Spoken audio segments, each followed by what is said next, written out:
Tiger Tales.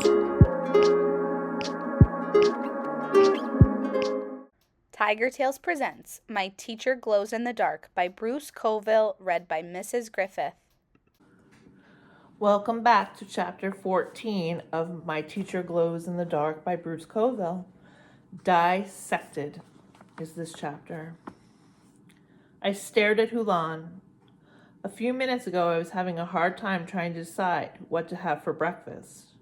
Now I was supposed to decide if I was willing to risk my brain for the sake of the planet I had abandoned. I sat without speaking for a long time. I thought about home and school. I wasn't particularly eager to become a drooling moron for the sake of Duncan Dougal, but then I thought about the things I had seen on the news. Kids in the Middle East getting blown up, pot-bellied babies starving in Africa, street kids in South America being killed just to get them out of the way. You don't have to answer right away, said Hulan, and we won't force you. You are one of us now. Am I really? I whispered. It was true that I was one of them in that they had accepted me, taken me in, but I had really let go of Earth? Or did I have my heart in the stars and my feet in Kinnatuck Falls? Hulan said nothing. I stared at the table, then turned away from him. There was so much to see, to do, to explore.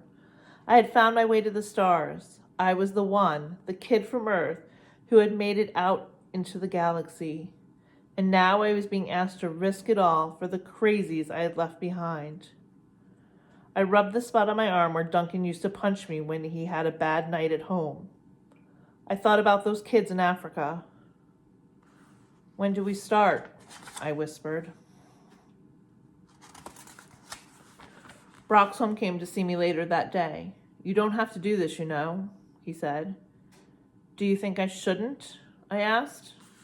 He tugged on his nose. I'm just worried about you, he said.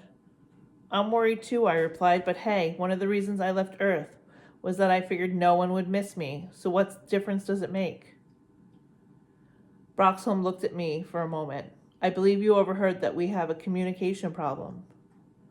My early departure from Earth left our other agent in Kinnatuck Falls without some essential equipment, so I cannot prove anything to you, but I believe that if I could show you the people back there, you would find some that miss you very much.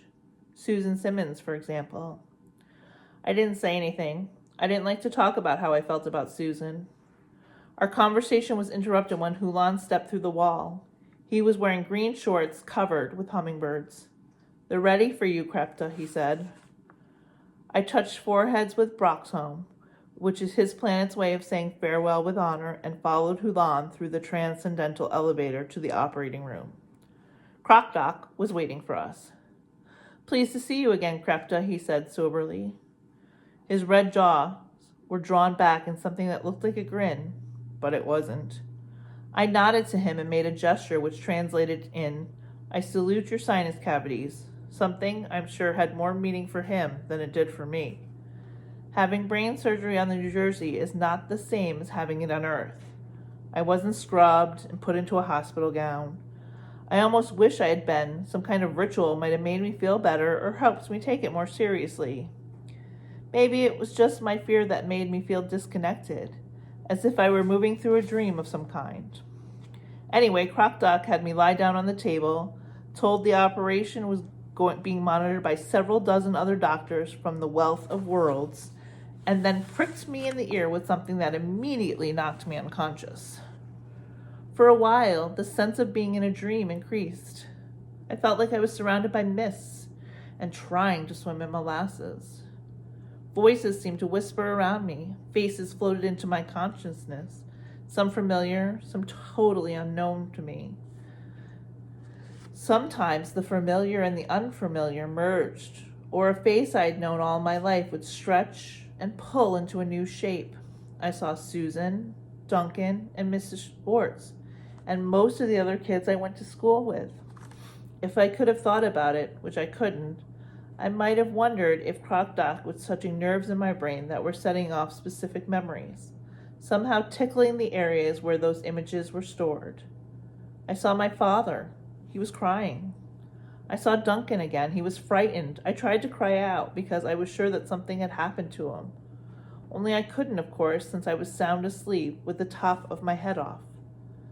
Then I saw a man, a tall man wearing a suit. He was sitting at a desk in what looked like a typical classroom. It was dark, as if he were working late and never bothered to turn on the lights. As far as I could tell, I'd never seen him before. In my vision, the man's face began to twist with emotion. I couldn't tell what emotion it was. It could have been fear, or anger, or sorrow, or maybe some odd combination of all three. It was so intense, it was hard to label. But whatever it was, it slowly twisted his face until suddenly he shoved the desk forward so violently that it fell over, scattering the stuff on the top across the floor. Standing, he strode across the room until he was facing a television set that sat on the far counter. His features still twisted with that unnameable emotion. He reached up and began to peel off his face. The skin beneath the mask was blue. As he slowly pulled it upward, he revealed a huge white mustache, a comic nose, enormous eyes. It was Hulan. Trembling now, he raised his hand. The skin of the hand looked human, as if he was wearing a mask over that too. But it began to glow, gently at first, then brighter and more intense. As a howl that sounded like some unholy combination of pain and anger tore out of Hulan, a bolt of power surged from his fingertips and blasted the television into pieces. Then everything went black. I wondered if I was dead. It's the end of chapter 14. Have a good night.